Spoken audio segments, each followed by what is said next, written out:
Rain crashed down, thrashing the land and sending great rivers running through the narrow streets of Cobblefield.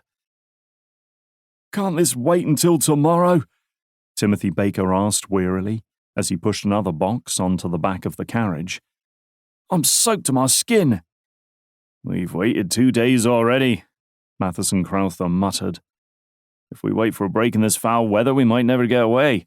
Besides, you're not the only one who's soaked, so stop complaining and get on with the task at hand."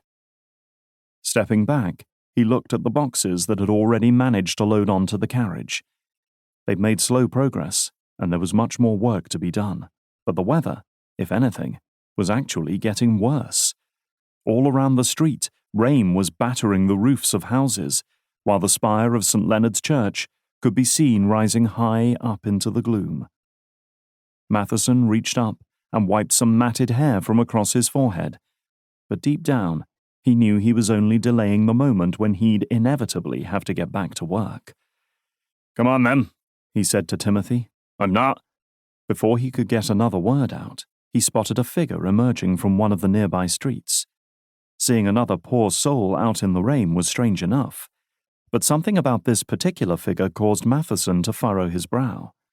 The man, and it seemed to be a man, although visibility in the storm was bad, appeared to be staggering along, as if he could barely stay on his feet. A moment later, as if to prove that point, he stumbled and almost fell, only staying upright thanks to a well-positioned wall upon which he was able to lean. "Hello," Matheson said under his breath. "What we got here, then?" "Do you think he's drunk?" Timothy asked, having also spotted the man. "That was my first thought," Matheson replied, "but I'm inclined to believe now that he's—" Suddenly the man tripped, slamming down against the road, sighing.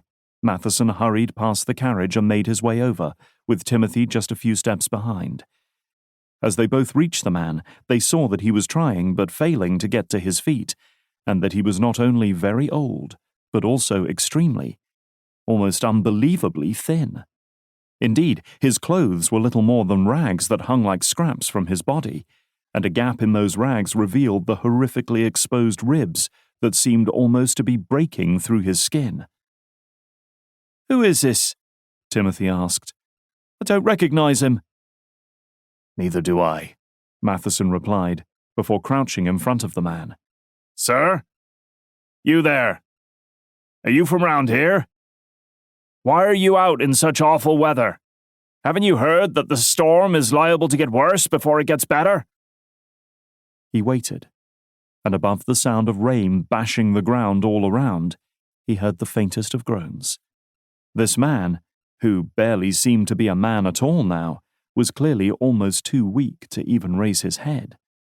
A moment later, Matheson saw thick cuts on the side of the man's neck, as if something had gouged deep scratches into his flesh.